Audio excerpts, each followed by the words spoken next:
Well, this is exciting. We are live on LinkedIn and on YouTube right now.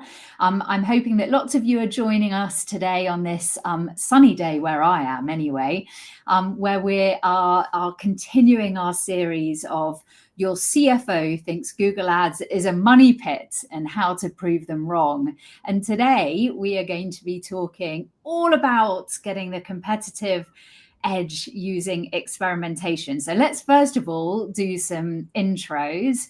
And Joe, before you introduce yourself, you've also got to tell me, because we're moving into chili roast season, what your roast of choice is. Ooh, good question. In fact, this weekend might be the first time, I think, cooking one for this year. Tough one. I'd probably go lamb. I love mint sauce. I'm absolutely stuck with mint sauce, yeah. How about you? I've got loads of mint in the garden, actually, that I need to chop ready for the winter. I did a cheeky midweek roast, a little roast beef and I'm going to say roast beef. I did it on a Tuesday night. I just crazy about that. I'm crazy. So I'm Jaye. I'm the founder of Launch. Many of you have joined us before, I'm sure. And we do these LinkedIn Lives to help educate and inspire conversation between marketing teams. And we have all kinds of people join, from brands to other agencies to hopefully maybe even a few CFOs today. Do shout if you're a CFO in the room. Just a reminder that it's interactive. If you're leaving a comment on LinkedIn, we should be able to see it, and I'll be able to bring them up and ask Joe your questions as we go along. But if you're watching on demand, don't fear, you can always get in touch with us. In fact, I've even got, I think, a little you can even drop into Joe's email if you want. So, and we'll talk a bit more about the Experimentation Academy later. But first of all, let's just remind ourselves why we have created this series. You know, the context that we're experiencing is that we are being asked to do more with less budget. Lots of marketing teams are being, their budgets are under scrutiny, their results are under scrutiny. We've seen media inflation. Google says it's 2%, but we've got evidence that shows that it's at least 10%, if not 20% for a lot of industries year on year. So we're all having to defend our budgets. And also AI is taking a lot of the control away from the ads platforms, turn them into more black boxes where you're not able to see quite as much audience insight. So today we're talking about experimentation because, Joe, you think that can give us a bit of a competitive edge? Yeah, definitely. Yeah. So actually, I was so focused on picking the right answer for my roast dinner question, I completely forgot to introduce myself. So yeah, head of experimentation. And a lot of people ask me, what does that mean? They seem sort of a bit confused by my job title sometimes.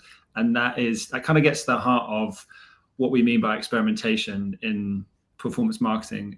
And the general sort of theme or theory behind it is that if we are testing everything we're doing, we're making sure that we're optimizing everything, and we're also de-risking all the decisions we're making. So, and there's often a sort of confusion, I think, a lot of the time between optimization and experimentation. There is a bit of a difference, and I think those two terms often get thrown around in almost the same way, and so there's a sort of bit of a nuance to that. So that's something we'll talk a bit about as well. Bring a bit of clarity to that. Yeah. So I mean, like, more and more conversations that I find I'm having with CMOs is around what can we be doing to prove the value of what we're doing. So what's the evidence base to say that all of the changes we made have actually improved things, but also how can we make sure that when in a world where the marketing budget is getting questions, we can kind of defend that better. And so making sure we're de-risking big decisions around campaigns, around sales, around new campaign or creative directions. And experimentation is definitely a solution for de-risking a lot of those big decisions in marketing. I think you mentioned to me the other day that, you know, someone said to you, a marketing director said to you when launching their new website, that absolutely what they had to make sure was that I'm not going to use the swear word they used, but they don't mess it up. Like it was almost like, please, it needs to be not worse than it currently is, as the benchmark for success. Whereas previously there have been more, I don't know, that risk adversity seems to be more prevalent than ever before.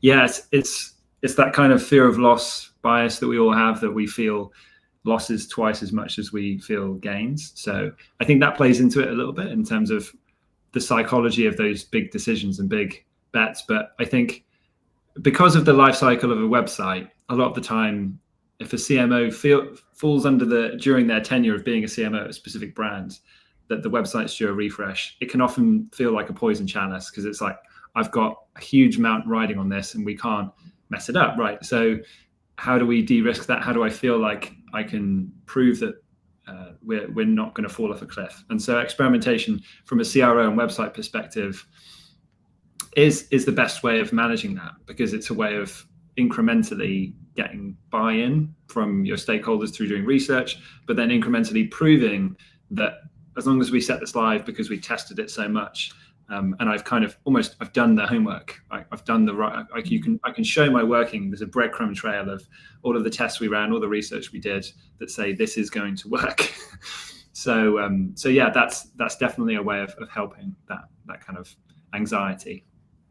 So one of the feedback that we've had from the series so far is that actually maybe some slides to guide us through some of the questions I'm going to ask might be helpful. So if I'm saying to you kind of what is experimentation, shall I bring up some slides? Oh yeah, absolutely. This is our Blue Peter moment. This is one we made earlier. It's a really modern reference. So here we have a table to try and clear up any of the misconceptions around what we mean by optimization and experimentation. And having shown this to a few different performance marketers now, I feel like this resonates quite strongly, because there's almost like like I said earlier, there's kind of these two terms get thrown around often in the same conversation without a really clear understanding of what the difference is between them. And it's not to say that one's better than the other. We need them both, and they work together really well. Danny would kill me if I was to suggest that experimentation is in any way better than optimization. So it's in partnership that they work. But to your point earlier, Jay, around where optimization can fall down, and this is only increasing because of AI getting better, is this handing over more decision-making to the algorithm through both Google and Meta and other platforms. That allows us to essentially use machine learning to gather huge amount of data points around signals, like audience signals, around conversions, around different geos and everything like that. And that will take away some of the manual crunching from us. And we need that to be able to do our jobs more efficiently. But it means that we have this black box situation where the visibility of those decisions that are being made in the account, we aren't really privy to as much. So can be really good for improving efficiency, but in terms of improving learning is not so good. So we can't necessarily extract from the black box those learnings. So which kind of creative works well, which kind of messaging works really well, what kind of bid strategy works really well. That came up on a webinar I was on this morning. I was watching one about marketing that I'm part of the Goldman Sachs 10,000 businesses at the moment. And there was a really, really good webinar this morning about marketing, about it was understanding more about audiences and your audience segmentation. And actually media and Facebook, for example, meta advertising was quite a good way to test out audiences before. But now, because so much of it is black box, you have an advantage shopping campaign, or you don't get to see that information of what audience segmentation is working, of what's responding, way beyond necessarily, just pure demographics. And so it's about making sure that okay, you're not going to be able to impact that, but how can you do things on your website to gain more understanding of who's buying, but potentially who's not buying, where and why aren't they buying? Is that a growing potential audience? And so I love the idea of trying to gain visibility over something of where a black box is just increasing in our media spends. Yeah, and it's not, like I said, it's not one or the other. I think a really good strategy is to have a pot of money that we would use for experiments within platforms that we can say we're going to defend this as a budget for discovery and for learning. And it's not that, and I think we'll come on to this in a bit, it's important that we don't frame that as a budget that's going to waste, as in it's kind of being frittered away on experiments, because all of that learning then gets reinvested into making the account better. So it's an investment to learn, which in turn does improve the efficiency and effectiveness of the account.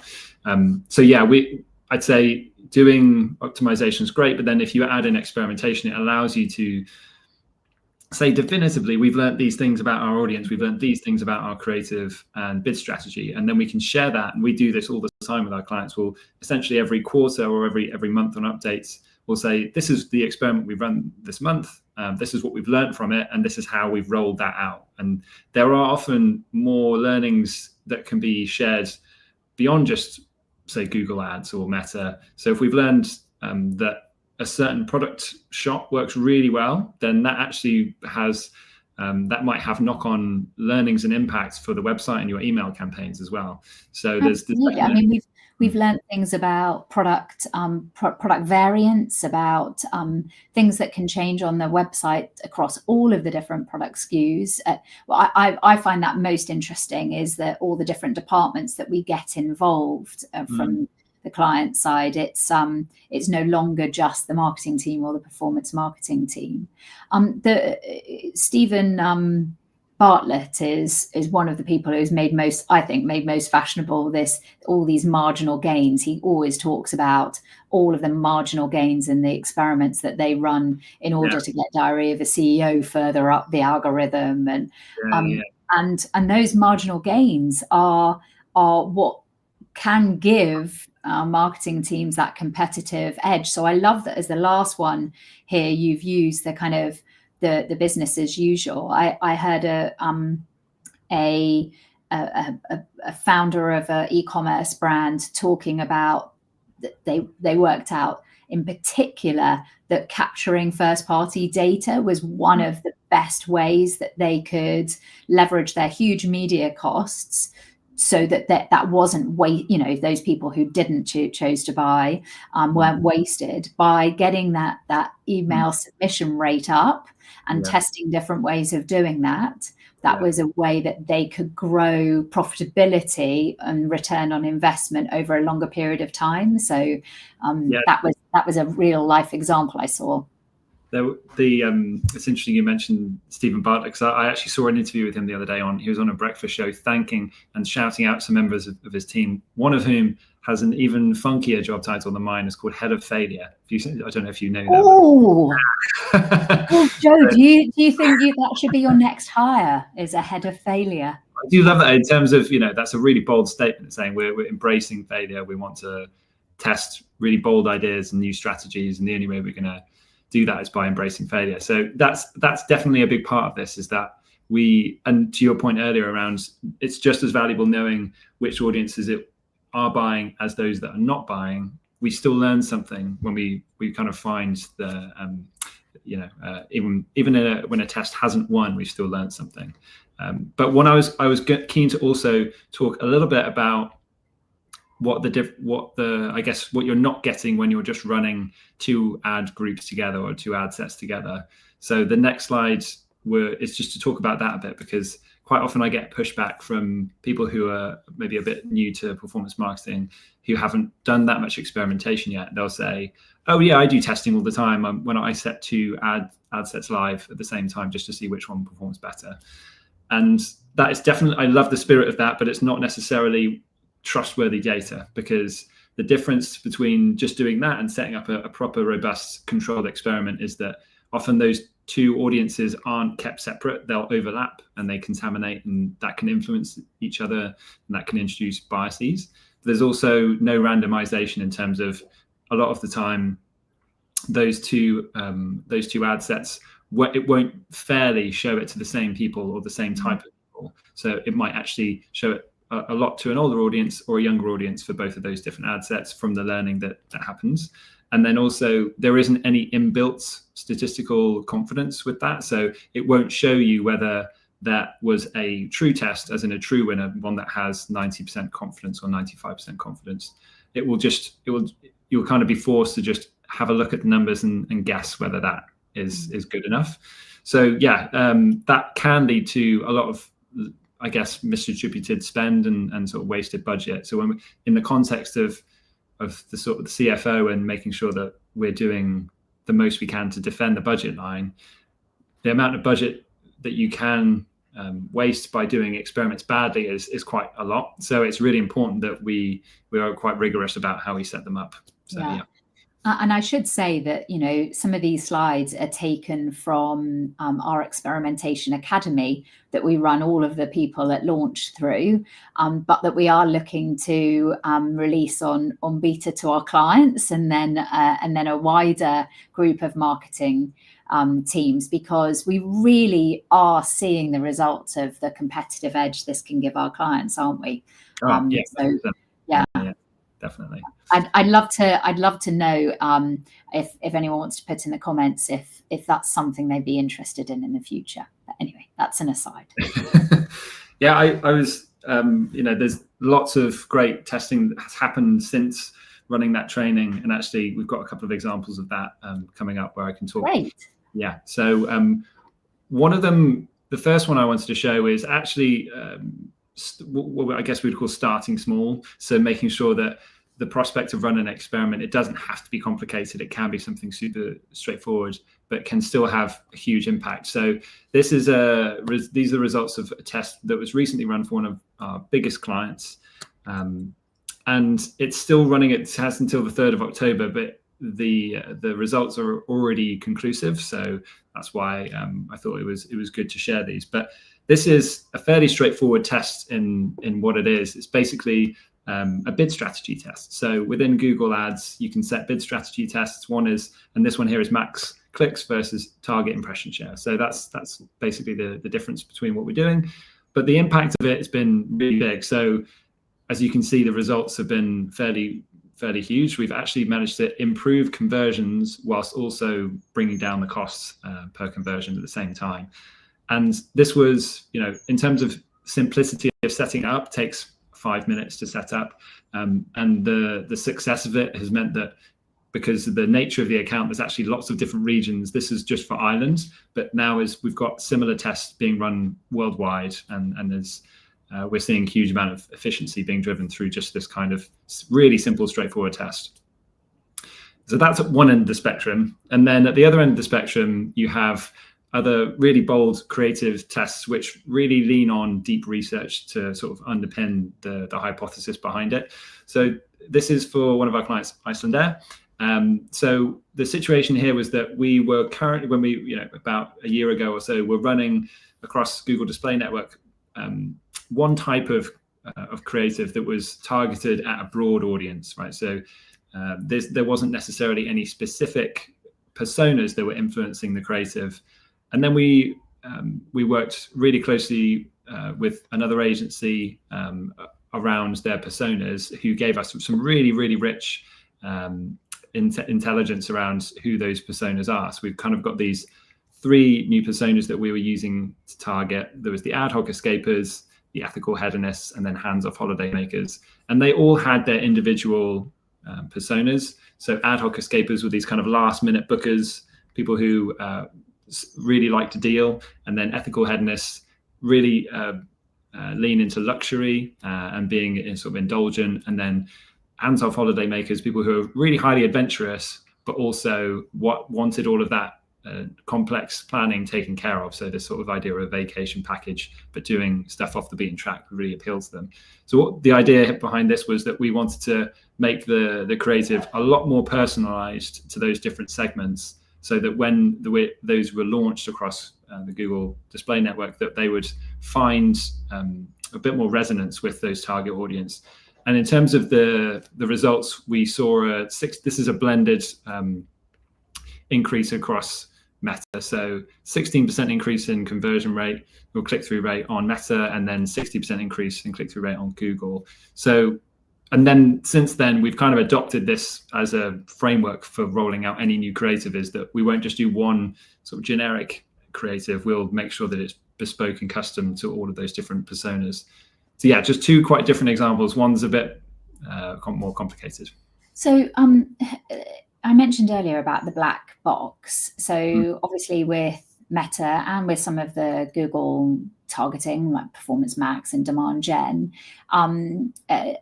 it is often better to not be precise when it comes to audiences, and instead let the creative and the messaging, the content basically, do the targeting for you. So with this, you were able to match the behaviors and emotional drivers of each of those segments to creatives for then the black box to learn who to serve these ads to. Is that right? Yeah, exactly that. So yeah, we had three different experiments going at the same time, and that was the control versus each of those unique creatives. So ultimately, we had like three different tests happening at the same time, and in each case, what I guess the learning was because there was a more targeted sort of message which would resonate with those individual personas, it found a home for those different individual sort of messages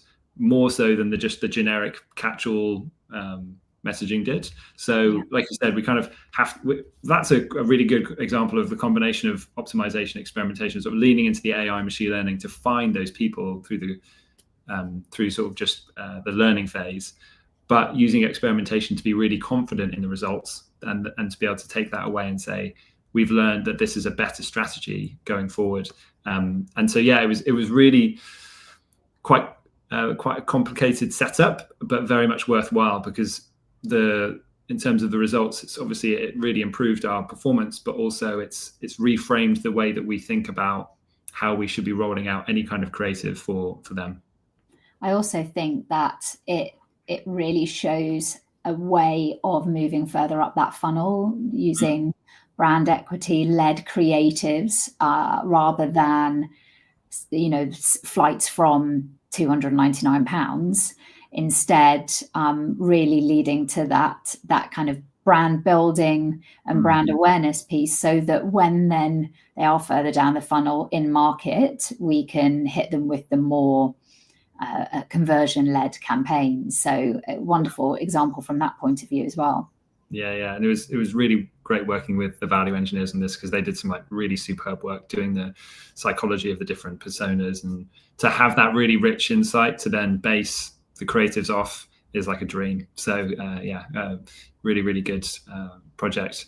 But yeah, there's lots we could talk about in terms of other kinds of experiments, which I would love to go into. But there's also, I guess I'm always conscious of the way that kind of bringing it back to the CFO, how they will think about experimentation.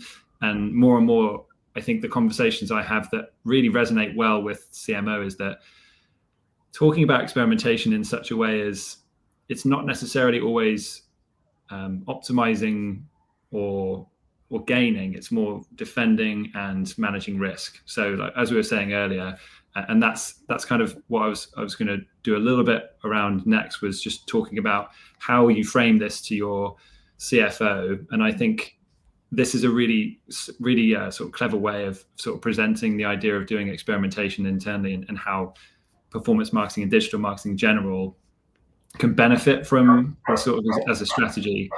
So here's a quick guide in terms of do's and don'ts, things to say to your CFO. Thank you. Yeah, so I think trying to lean in more in terms of risk management, where we would typically say, oh, we want to just run A/B tests and ads in our ads and landing pages, which I think is in terms of what we're actually functionally doing is completely correct and is accurate. But in terms of how that would appeal to a CFO or someone who's in charge of the budget line, essentially is around de-risking our media spend. Is around making sure that we're making the right decision, clever decisions, the right investments. And then in terms of trying new campaign types, that is again correct, but we want to kind of make sure that that has a really sharp edge to it. So it's around driving incremental growth. It's around incrementality and making sure that we're always improving. Instead of a creative refresh, which sounds bloody expensive, let's be honest, it's about making sure that we're optimizing the message to the market fit. So finding the right market and then appealing to them in the best way possible, just like we were talking about with that case study from Iceland Air.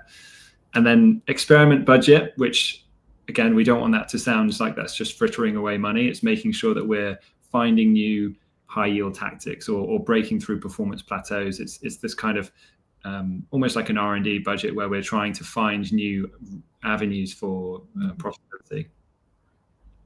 Awesome. That really gives people a really good guide and maybe more confidence to start to approach this and make it part of your culture, a culture of experimentation. Yeah, absolutely. Yeah, and there's loads that people could be doing, and we've also I've got the last slide is going to be around that. It's around if you were thinking, okay, this sounds great, where do we start? And in the experimentation training we do here, go into a lot more detail about this, but there are always things you can be doing, and it's better to do something than nothing when it comes to research. The better the research, the more qualified the idea is, and the more likely it is to win and be successful. So we kind of bucket these into two different types. There's quick turn insights, and then there's sort of in-depth research and validation. So there's the lightweight version on the left, and then the more serious, better, sort of, I guess, validated on the right.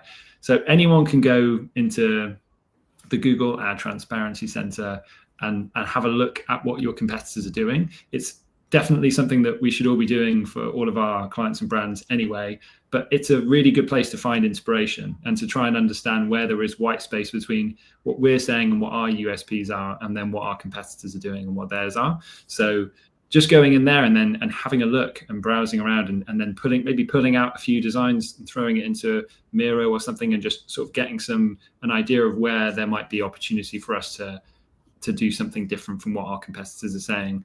Now, the more sort of in-depth version of that would be where what we'd do is we'd recruit maybe 10 or so ICPs for our brand, like our client audience, and then we would get feedback from them. We would ask them, what do they think of these different ads? What do we think of these different landing pages? Talk us through your reaction. What do you think? What would you prefer? And then we do the same with their competitor set, and that gives us incredibly rich feedback, and we can use that to inform future tests, both sort of creative and messaging tests. Same with customer reviews. You can go and into TripAdvisor, Trustpilot, FIFO, any of those different reviews platforms, and see what people are saying. A more in-depth version of that would be when we use AI to do a huge amount of data crunching around all of our customer reviews, and then extract what the common themes are, and then what I guess we can use those insights for in our tests. And then this last one I love is, it's a bit old school, but it's still true. So if you're, say, for example, you want to launch a new website, or you want some feedback on your website, nothing can beat doing some real life face-to-face user testing. And again, some of our clients do this who have the sort of the fortune of having bricks and mortar stores or a physical presence where they've got their actual customers being there. You can go in there and say, have you got 5 minutes to just give us some quick feedback on this website, and show them a laptop or a mobile, and then just get some actual feedback in situ. But the slightly more sophisticated version of that is where we do what we call moderated user testing, which is virtual. It's always remote, but we get to speak to people who match the target audience, and we they kind of share their screen, do a screen recording, and then they walk through that whole customer journey, and we see where they get tripped up, what they like, what they don't like. And that's, again, more in depth, but it's you can find really good gold nuggets out of that. Yeah, and don't forget, things like, well, you don't forget because you tell me all the time, Microsoft Clarity is free to put on your website. There are amazing insights that come from that, and they're using AI more and more to be able to surface those insights. We did a conference a couple of years ago with Microsoft Clarity talking at it, which you can go back and see in our resources section. If I quickly do this, there you go. But I think that almost it's, I could see a question being asked this morning on the webinar I was on, which is, do you need to have agencies to do all this kind of customer research? And okay, yes, there are things in the in-depth validation that you might want to use an agency partner for, but there are insights that you can be getting in the short term. I think you've got an example coming up, haven't you? Yeah, really quick one. So this is actually, I've stolen this slide from Becky. So thank you, Becky. And she's not on this webinar, but this was actually an example that Becky used from one of our conferences, which I think is really strong. It's actually one of our clients, Green People, and this is a review of one of their products. And within just one review, you can find an incredible amount of gold. So there's highlighted here, we've got the initial pain point, so long-time sufferer of rosacea, and that's kind of like essentially one of many pain points that customers might have.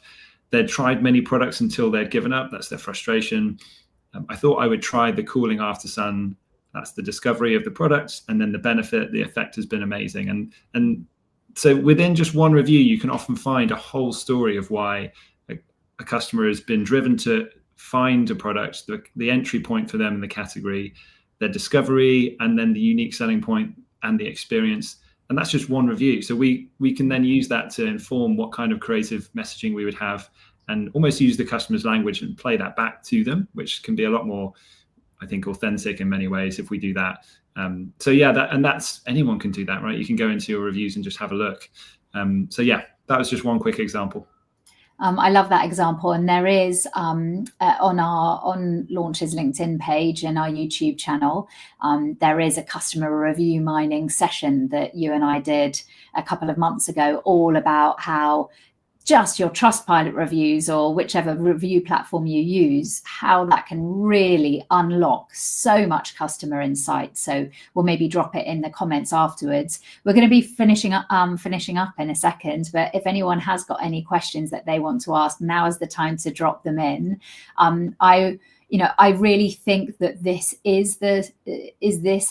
is how we can get more from less, as our CFOs are trying to get us to do, to really help defend the budgets that we've got, but also make sure that we are using them to the best possible effect. And all of that traffic that the media is driving can be learnt from, iterated, experimented, so that there are all of those incremental gains. I would love to know if people do have an appetite for Joe to run our Experimentation Academy. Of this was just a very small snapshot of some of the things he covers externally for not only our clients, but for marketing teams in-house roles. I think it would be offering lots and lots of value. So I'd love to know your opinion. Do drop Joe an email about it. Any final points you want to cover, Joe? I think so just making sure that the idea of running an experiment, or the idea of experimentation, shouldn't be overwhelming, should be quite accessible. So I hope what I've sort of shown through some of those examples, that anyone can do it, as long as you've got a little bit of time in your day to do a tiny bit of research and then come up with a really short hypothesis and then set that live. I think, that old phrase, don't let perfection get in the way of progress. I think that is really true here. So if you can just get started and you start to see green shoots from it, it can then be quite addictive, because you think, oh, wow, there must be so many other things we can test here. So as soon as I start seeing that spark from people from doing training like this, that they think, oh, there's a lot of opportunity here. That's what I love. So yeah, hopefully that's been helpful. Awesome. Well, thank you so much, Joe. And if you do have any questions, do send us a message on LinkedIn or on one of the various channels you can find us. It was really great to get your insight today, Joe. And thanks, everyone. Have a really good weekend. And I hope the sun keeps shining. Cheers all.